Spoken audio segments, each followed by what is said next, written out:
Diable Jump.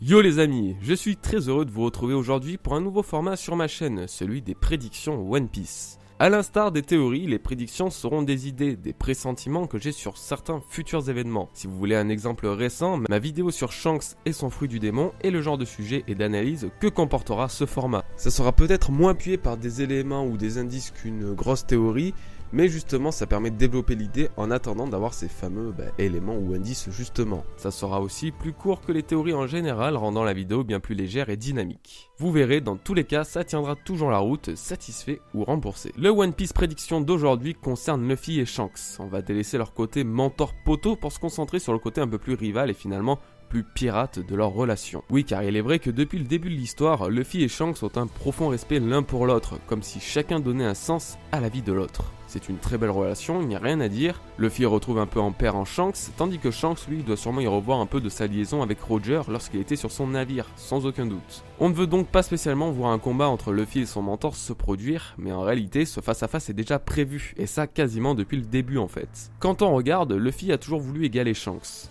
Déjà en intégrant son équipage, puis en souhaitant monter son propre équipage par la suite avec comme objectif devenir roi des pirates. C'est-à-dire devenir plus puissant et présent que n'importe quel autre pirate des mers, Shanks compris. Déjà, ça laisse une ouverture, une petite brèche nous permettant d'imaginer ce duel, qui bien sûr ne se terminera pas en bain de sang ou en mort, mais en simple défaite pour l'un ou pour l'autre. C'est d'ailleurs pour ça que j'imagine ce combat dans l'esprit des combats Mihawk-Shanks. Ces deux-là étaient amis mais se battaient malgré tout souvent pour se départager, voire même comme Roger et Barbe Blanche à une époque, ils s'entretenaient une bonne relation tout en se foutant joyeusement sur la tronche. Dans tous les cas, ça a toujours été une question d'ego. Et si on compare à d'autres shonen, finalement on retrouve relativement souvent cette rivalité entre amis ou complices qui se finit en duel. Naruto et Sasuke, Izuku et Bakugo, Gon et Killua, Ban et Meliodas, Son Goku et Vegeta, enfin bref, vous voyez où je veux en venir, chaque héros a quelque chose à prouver à quelqu'un en particulier, et d'une façon ou d'une autre, ils en arrivent à devoir se battre pour se départager. Dans le cas de Luffy, c'est à Shanks qu'il doit montrer ses progrès et sa détermination à être le plus fort. Pour confirmer mes propos sur la volonté de Luffy à faire tomber Shanks, on va se rendre à la fin du chapitre 696, où Law entame la discussion au sujet des empereurs avec Luffy. Alors, la traduction FR est mauvaise concernant ce passage, car normalement, dans la version tirée, donc la version anglaise tirée directement de la version japonaise, Luffy ne dit pas « tant que ce n'est pas Shanks, ça me va », mais « tant que Shanks n'est pas le premier, ça me va ». Ce qui change entièrement le sens de la phrase et donne par conséquent une grande certitude au futur Luffy vs Shanks. Ce qu'on doit comprendre, c'est que Luffy veut faire tomber le système des Yonkou, tout comme il voulait le faire avec les Shichibukai, et que Shanks en fasse partie ou pas, pour lui c'est la même chose. Il y a maintenant un point que je veux aborder, un point un peu plus sombre. Pour la suite, je vais vous demander de garder ça en tête. Donc, il y a un événement ultra troublant qui s'est produit récemment. Luffy n'en est pas la cause directement, mais peut en être tenu responsable, ou du moins faire partie des dommages collatéraux. Il s'agit de la destruction du drapeau de Shanks par Bartolomeo. Au chapitre 871, nous pouvons distinguer Bartolomeo accompagné de Gambia, un membre de son équipage, vendant des goodies Mugiwara aux habitants du Nil. Dans le chapitre 873, il découvre que l'île est sous la protection d'un Yonko, qui est personne d'autre que Shanks le Roux. Et allez savoir pourquoi, mais dans le chapitre 875, il va carrément brûler le drapeau de ce dernier. Je vais pas vous expliquer l'importance et la symbolique de ce geste, mais gardez en tête que s'en prendre au Jolly Roger d'un pirate, c'est attaquer son honneur et déclarer ouvertement une guerre. Ça peut être anodin au premier abord, car cette scène se déroule dans une illustration de chapitre, mais il ne faut justement pas prendre cet élément à la légère. Car les mini-aventures que propose Oda via ses illustrations ont très souvent un impact direct dans l'histoire qui suit. Et là, si on voit une telle chose, c'est pas pour rien, Shanks ne peut en aucun cas laisser passer ça, et il ne le fera sans doute pas. Cependant, qui va en faire les frais ?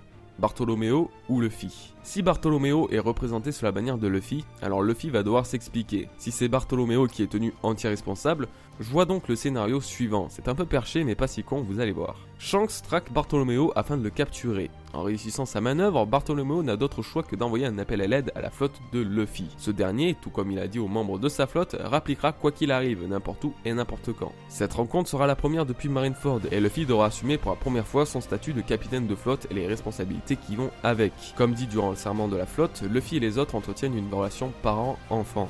Je vous laisse donc imaginer qui doit gérer les bêtises de l'autre. Quoi qu'il en soit, j'imagine bien Shanks mettre Luffy devant un sale dilemme, soit perdre Bartholoméo et faire les frais du dur monde de la piraterie et des conséquences de s'en prendre au territoire des autres, ou alors de l'affronter afin justement de récupérer son Nakama. Je le redis, c'est totalement hypothétique, ma vision est peut-être totalement daubée, mais le scénario peut tenir. Luffy ne laissera pas Bartholoméo tomber et se battra pour le récupérer, ce qui résultera à ce fameux Luffy contre Shanks. Et il faut garder en tête que Bartholoméo n'a pas encore conscience de la relation qu'entretiennent Luffy et Shanks. Il ne sait pas que tous les deux se connaissent déjà depuis un moment.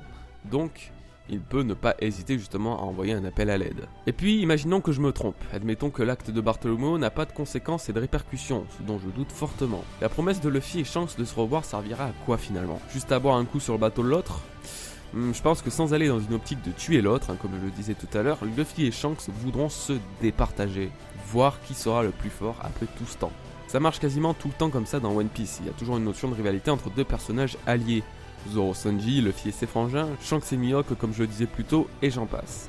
Bien évidemment, vous connaissez la musique, Oda peut toujours nous surprendre et a sans doute déjà le scénario en tête qui nous fera bondir de joie et d'excitation. Dites-moi ce que vous en pensez les amis, d'une façon totalement objective bien sûr. Si vous avez d'autres éléments d'ailleurs pour apporter à cette théorie, à cette prédiction du moins, n'hésitez pas à m'en faire part, je les lirai avec grand plaisir. Merci d'avoir regardé cette vidéo les amis, je vous dis donc à la prochaine. La rentrée se fait aussi pour moi, donc je vais essayer d'être plus actif sur ma chaîne principale et ma chaîne secondaire. Donc voilà, je vais essayer de vous fournir plus de vidéos d'une meilleure qualité et on verra ce que ça va donner. Donc en tout cas, je vous remercie encore, je vous dis à la prochaine, peace les bros.